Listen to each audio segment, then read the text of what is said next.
Olá pessoal, meu nome é Rafaela Barbieri, sou doutoranda em História na UFSC e hoje eu e meu colega Rodolfo vamos estar dando continuidade à oficina. Mas antes de qualquer coisa eu quero fazer uma dinâmica com vocês. Eu quero que vocês olhem para as suas mãos, para os seus braços. De que cor eles são? Qual é a textura? Quero que vocês peguem no cabelo de vocês. De que cor ele é? Ele é encaracolado, ele é liso. Quero que vocês toquem em seu rosto. Eu quero que vocês reconheçam esse corpo, porque é ele que atua no mundo. É por meio dele que nós reconhecemos, conhecemos e criamos imagens.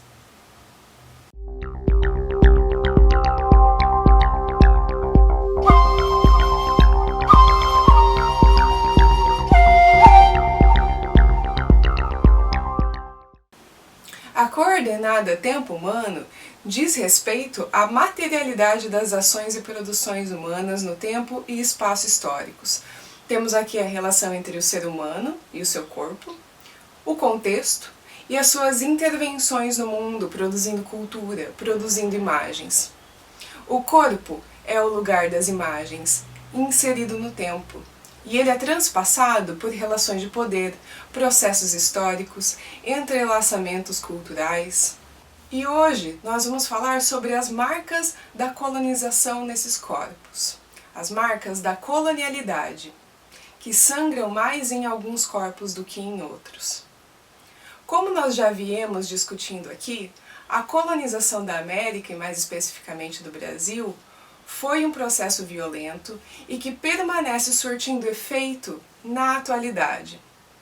E esse efeito é pelo quê? O Brasil é marcado por uma desigualdade social, preconceito racial, intolerância religiosa, e tudo isso diz respeito a uma ferida colonial que marca determinados corpos. É necessário reconhecer essa ferida, perceber que ela está ali. É necessário reconhecer essa colonialidade. E essa ferida, essa discussão toda, pode ser feita a partir dos artistas catarinenses. É por meio das obras deles que nós conseguimos perceber esses elementos. E é disso que a gente vai falar hoje, como essas imagens carregam em si diversas tensões. Olá pessoal, meu nome é Rodolfo Bastos, sou historiador e membro do Meridiano. E como minha colega Rafaela já mencionou, vamos dar continuidade à oficina com a coordenada do tempo humano. Bom, como a Rafaela também já mencionou, essa ferida colonial está presente nas obras de artistas catarinenses, mesmo que de formas, intensidades e motivações diferentes, voluntárias ou não, passando, por vezes, a sensação de que suas obras afirmam uma determinada perspectiva colonizada. Colonização ou colonialismo diz respeito ao processo histórico do século XVI, da chegada dos europeus na América e a instauração do seu poder político, judiciário e a imposição de sua religião. Esse colonialismo, quando chega ao fim com o processo de independência, é chamado de descolonização. Assim, esse regime político e jurídico no Brasil, por parte de Portugal, já não existe mais.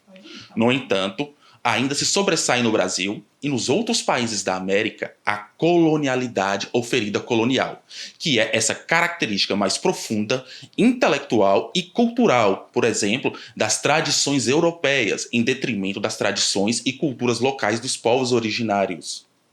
Assim, as obras de alguns artistas catarinenses passam a sensação de um viés colonizado. E isso se dá graças a algumas formas de compreensão que as imagens, como as obras desses artistas, nos permitem ter.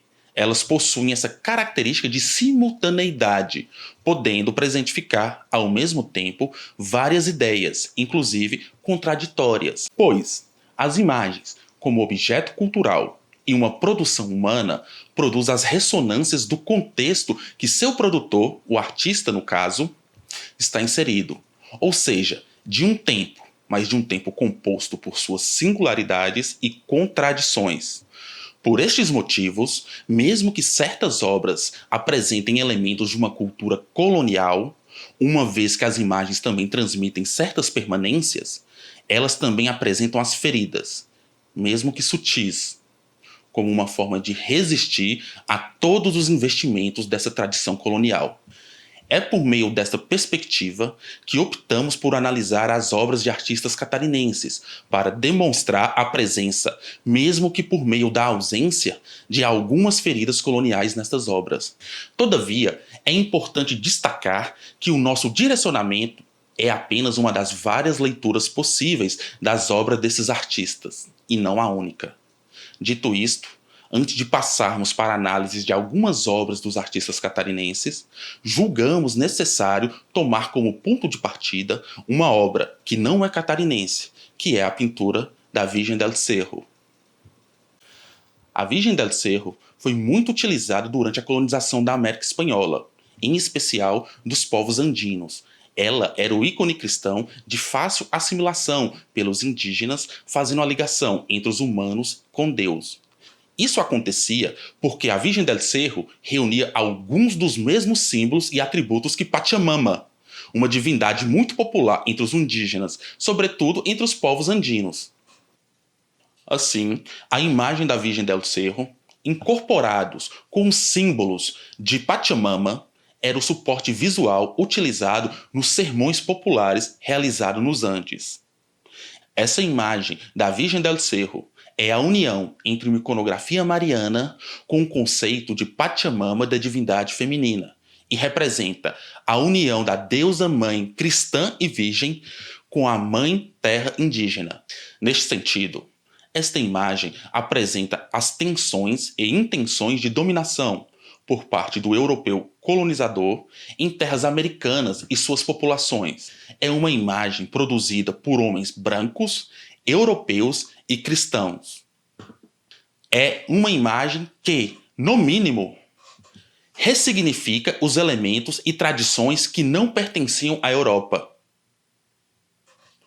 Mesmo com uma leitura europeia sobre a tradição andina, como a imagem da Virgem del Cerro, com os elementos de Pachamama, os europeus não foram capazes de esvaziá-la ou eliminá-la por completo, produzindo, assim, novas imagens que mesclam as intenções do colonizador e os elementos do colonizado.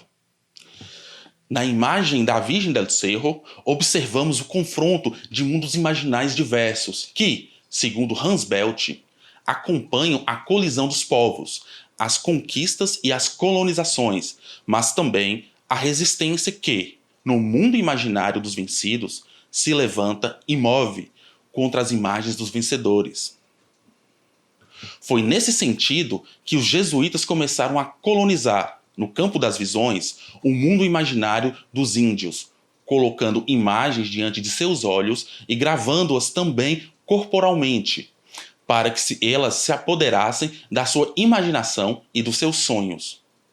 Isso produziu uma cultura imaginal híbrida, porque as imagens importadas deixaram de ser o que eram e foram adaptadas, recriadas e alteradas. Como foi possível ver, então, com a Virgem del Cerro, que o Rodolfo estava trabalhando com vocês, essas imagens contêm diversos conflitos de posicionamentos religiosos, políticos, sociais, culturais? E por que esse conflito existe? Porque esses elementos eles estão dentro da obra de forma simultânea e em tensão. Além disso, historicamente falando, a tentativa de colonização e de imposição, ela não acontece de forma pacífica. O negro, o indígena, a mulher e posteriormente o brasileiro oferece resistência e sai em defesa de sua visão de mundo, de suas ideias, de seus posicionamentos políticos e religiosos, sociais. Sai em defesa de sua humanidade. Não são objetos de troca, mercadorias ou menos evoluídos. E uma das imagens que presentifica muito toda essa discussão é a Imperatriz Antropófaga de Fernando Lindotti. Se vocês olharem para o rosto da Imperatriz, verão uma espécie de mordaça, que se assemelha muito à mesma mordaça usada pela Anastácia. No século XVIII, Anastácia, filha de Delminda e o Homem Branco, nasceu com olhos azuis e foi uma escravizada que resistia à opressão. Justamente por isso foi torturada, estuprada e sentenciada a usar essa máscara de ferro. Se vocês olharem para a pele da imperatriz, perceberão que ela não é branca. Ela está em um local escuro, que parece ser o fundo de um oceano ou uma espécie de pântano. Mesmo amordaçada e aparentemente nas profundezas, é uma imagem que traz uma possibilidade de resistência. A imperatriz não é fraca. Ela usa uma coroa que é o único objeto que emana luz no quadro. Ela é a fonte de luz nesse espaço. Carrega uma espada ensanguentada na mão esquerda e um outro objeto ensanguentado em sua mão direita. Tudo isso em um ambiente bastante onírico. Não é à toa que essa força se manifesta também na pintura, como podemos observar na ferida presente no lado direito da tela. Essas manchas de tinta não estão ali por acaso. Através dessa fatura, temos a sensação de que a própria tela está viva e machucada. A obra foi elaborada por Fernando Lindotti em 2017, um artista que pensa seus trabalhos enquanto um espaço de discussão. Nas palavras dele, a sociedade na qual eu vivo, de alguma maneira, participa do que eu faço. Lindotti é então esse corpo historicamente localizado no Brasil, que é tanto individual quanto coletivo, e é influenciado não só por uma cultura, mas por várias. O Lindotti, por meio de uma trajetória que lhe é própria, se propõe a dialogar com um panorama mais amplo da sociedade da qual ele é parte. Se propõe a falar, discutir questões sociais do seu contexto histórico. Porém, assim como muitos outros, ele também se dedica aos estudos de arte europeia, principalmente dos séculos XVII e XVIII da Espanha, Holanda e França.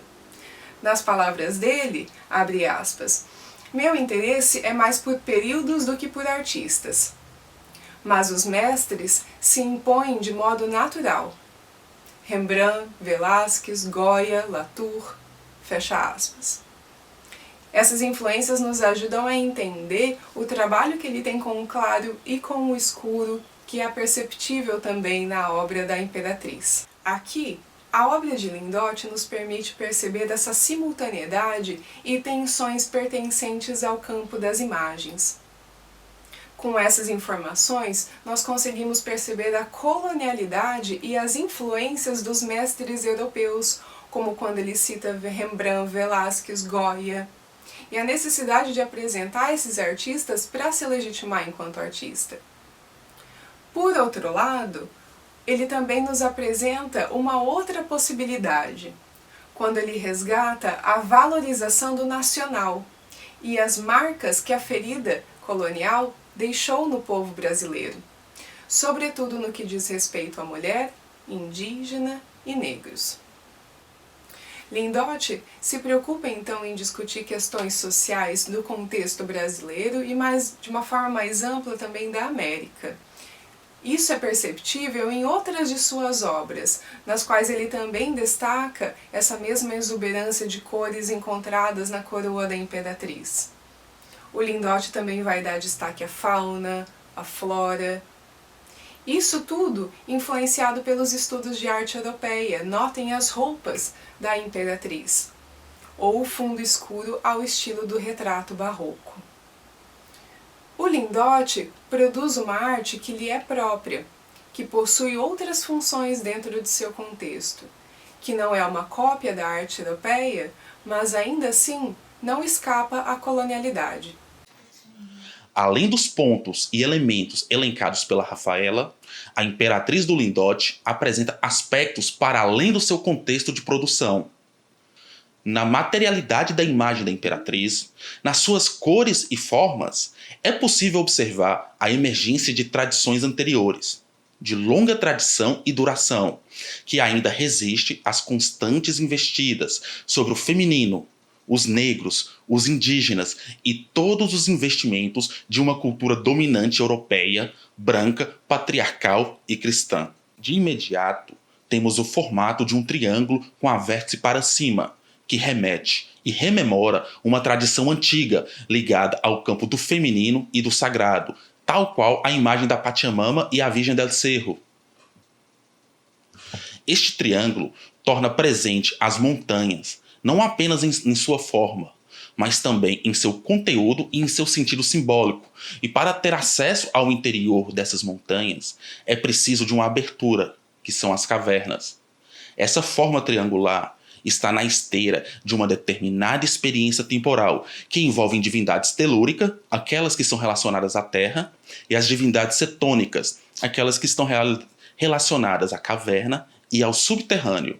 E neste sentido, existe uma relação entre a caverna e o útero materno e a assimilação da mãe humana à grande mãe telúrica. Eliade informa que as cavernas são elementos que estão assimilados à matriz da Terra-mãe, e os rituais que acontecem no interior delas, desde os tempos remotos, seriam um retorno místico à mãe. Assim, a Imperatriz do Lindote, como obra de arte, também é um espaço de conflitos de tradições e experiências sobre esse feminino negro, que foi amordaçado, silenciado e afastado, e que resiste por meio de suas tradições milenares com seus atributos de força e sacralidade. A imagem da Imperatriz é esse espaço de tensões onde é possível falar sobre determinadas tentativas de silenciamento e marginalização histórica de determinados grupos e vozes, como aconteceu com os negros e as mulheres, por exemplo. Por essa perspectiva, a Imperatriz do Lindote apresenta esses elementos, que podem ser entendidos como uma ferida colonial. Essa ferida colonial da qual estamos falando é perceptível nos corpos que compõem as pinturas, como por exemplo a Imperatriz Antropófaga do Fernando Lindotti, e que ainda contém força apesar das tentativas de silenciamento e da colonialidade. Porém, como nós já temos trabalhado aqui, essas marcas não são as mesmas e não se apresentam da mesma forma em todos os corpos. Inclusive, nem sempre há um reconhecimento da colonialidade.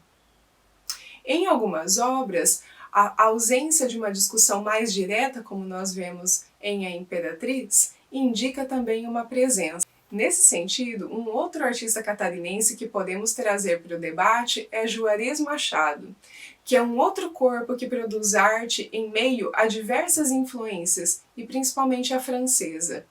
O Juarez nasceu em família de artistas. Quando tinha 18 anos, ele se mudou para Curitiba. Ele estudou na Escola de Música e Belas Artes do Paraná. Em 1978, ele se muda para Paris, onde ele fixa residência e também inaugura um ateliê. E em 2014, ele funda o Instituto Internacional Juarez Machado, na antiga casa dos seus pais em Joinville. E todas essas influências são perceptíveis, por exemplo, em uma de suas obras, que é Vernissage, de Franklin Cascais, com a presença de 3 bruxas, de 1997. Uma obra na qual só identificamos pessoas de pele branca, no que parece ser um espaço de elite. Nós também visualizamos bruxas ali na obra, e elas possuem um tom de pele mais claro ainda. Em outra obra do Juarez, o feminino está associado à natureza. Elas parecem ser a água. Logo ao lado, nós também percebemos a representação de indígenas de forma bastante estereotipada, nus, portando arco e flecha, e eles contrastam quando vistos em conjunto com aqueles que estão dentro do barco, vestidos de terno, roupas de festa, entre aspas, civilizados, com um ar bastante europeizado. Lembremos dos anos que o artista passou na França e as escolas onde estudou. A pintura, até certo ponto, parece estar articulando uma ideia de subdesenvolvimento do selvagem indígena. Em outra exposição dedicada à ilha de Santa Catarina, poucas vezes pessoas negras vão aparecer nas obras, e quando aparecem, é de uma forma bastante estereotipada. O que essa certa representação ou esse silêncio nos diz sobre a forma com que o sul do país é visto? Nessa mesma exposição, corpos negros vão aparecer, só que em menor quantidade e não como protagonistas nas obras, apesar de, em uma das telas, uma mulher aparecer em primeiro plano, porém sexualizada e com os seios à mostra. Percebendo essas questões também em outras obras, nós podemos analisar Festa de Navegantes, de 1997. Essa obra expressa um vínculo tanto com o cristianismo, como também com as religiões de matriz africana que se hibridizam na Umbanda. Olhando para essas imagens, nós podemos nos questionar o que tudo isso nos diz sobre a forma com que o projeto de nação brasileiro foi construído. Foi a partir da exclusão de seu próprio povo, que se torna estrangeiro dentro do próprio país. As suas práticas, as suas crenças são igualmente marginalizadas, afinal precisávamos ser, entre aspas, um país civilizado. Porque apesar da Constituição de 1891 garantir a liberdade religiosa, o Código Penal do ano anterior, 1890, proibia o baixo espiritismo e acaba por afastar e excluir do projeto de nação brasileiro as práticas do seu povo. Nós veremos isso acontecer com a Umbanda, com o Candomblé, com o Espiritismo, com o Kardecismo. E, novamente, o que tudo isso nos diz sobre a forma com que o sul do país é visto?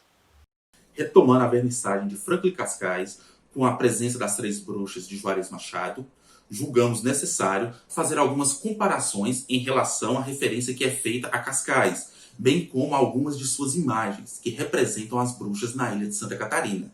Cascais nasceu em 1908, na parte continental de Florianópolis. Iniciou seu trabalho muito novo.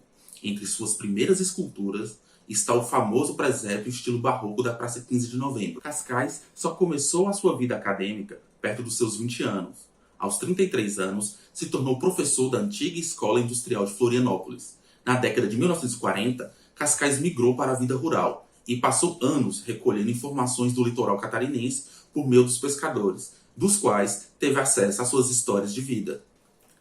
Em suma, Cascais foi folclorista, ceramista, gravurista e escritor. Pesquisou os aspectos da cultura açoriana na ilha de Santa Catarina.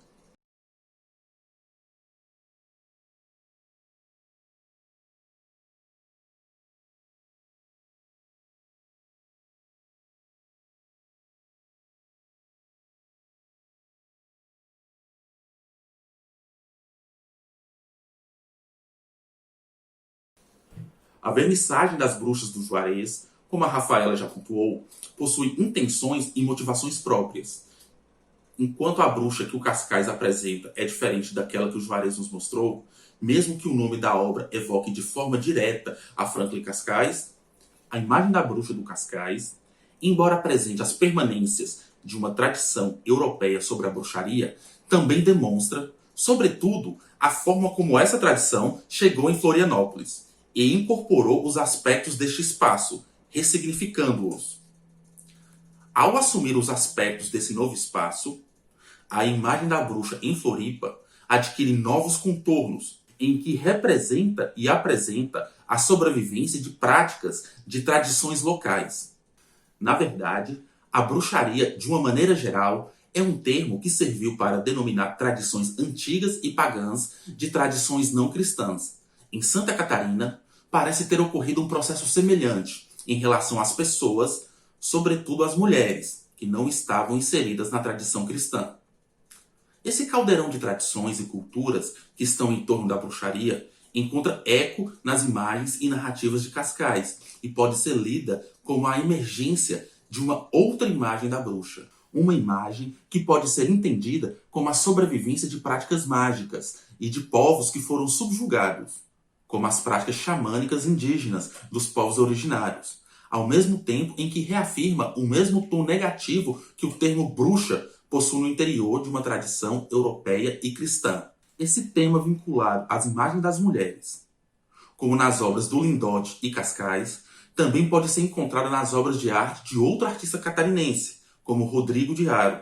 Rodrigo de Haro nasceu em Paris, europeu, em 1939. filho do brasileiro Martinho de Haro, que no momento usufruía de uma bolsa de estudos que havia conseguido em 1937. Com o início da Segunda Guerra, retorna ao Brasil. Rodrigo de Haro é graduado em Arquitetura e Urbanismo pela UFSC e doutor pela Universidade do País del Vasco e pós-doutor em Arte Pública pela Universidade Federal Fluminense do Rio de Janeiro. A primeira imagem que destacaremos é a sua obra Santa Catarina de Alexandria.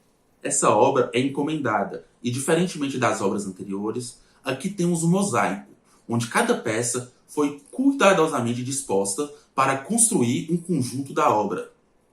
Esses mosaicos foram feitos entre 1995 e 1997.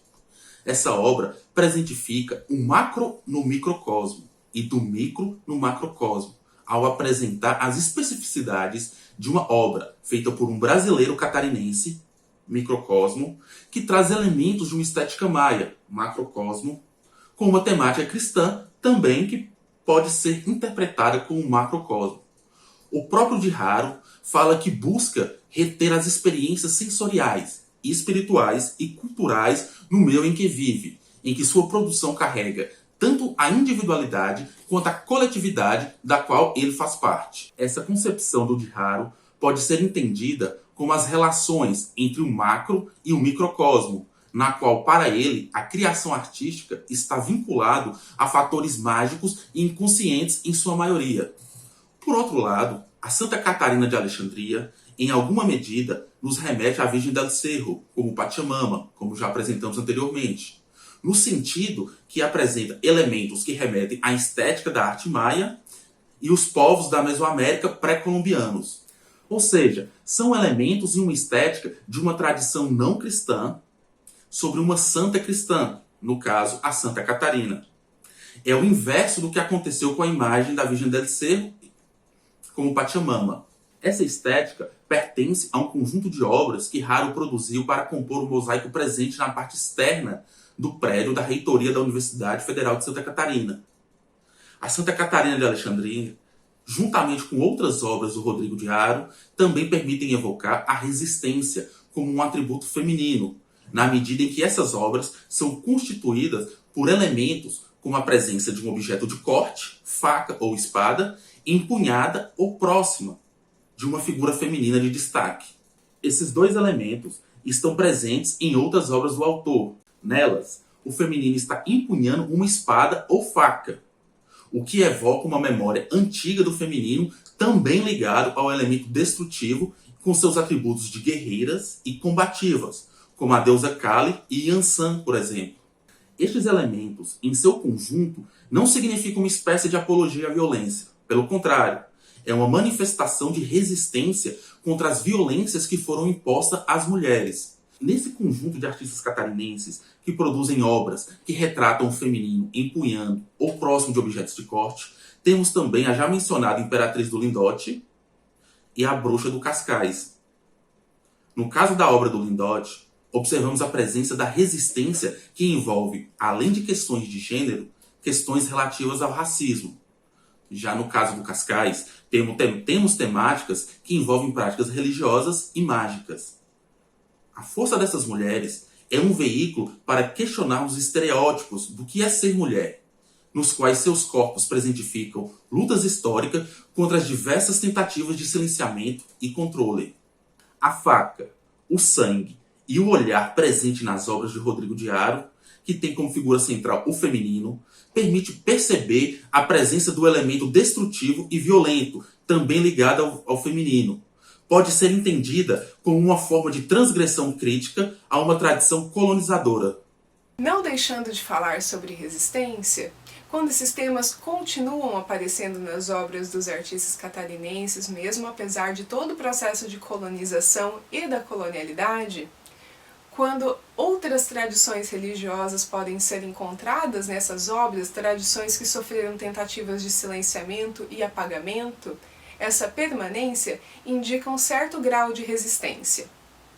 E nesse sentido é interessante nós olharmos novamente para a obra do Rodrigo de Haro, o mosaico que o Rodolfo estava trabalhando com vocês antes. E por que é interessante retomar esse mosaico? porque ele presentifica para nós vários elementos culturais e religiosos, uma somatória de várias tradições, que estão ali simultaneamente e em tensão. Ao adotar uma estética maia e não europeia, de Haro demonstra uma intencionalidade de sua produção em falar sobre uma pluralidade de tradições. O mosaico foi encomendado, e quando de Haro foi chamado para fazer parte do projeto, a intenção era falar sobre a América Latina. Então, para o de Haro, há ali uma síntese entre o imaginário pré-colombiano até a ilha de Santa Catarina, que é luso-catarinense para ele. A colonialidade não conseguiu silenciar determinadas culturas, ideias e práticas, o que fica visível nas obras que trabalhamos aqui. Inclusive nas obras onde o elemento que mais presentifica isso é uma ausência ou uma representação estereotipada. Isso permite a discussão e a problematização dessas obras. Os artistas catarinenses estão sendo influenciados pelo seu contexto histórico, pela colonialidade. São um corpo no tempo e no espaço. Por meio de uma obra que traz referências à tradição maia, podemos interpretar que de Haro insere a ilha de Florianópolis no contexto e espaço da América, da qual parecia antes estar deslocada. Essa ilha luso-catarinense também dialoga com o micro e macrocosmos.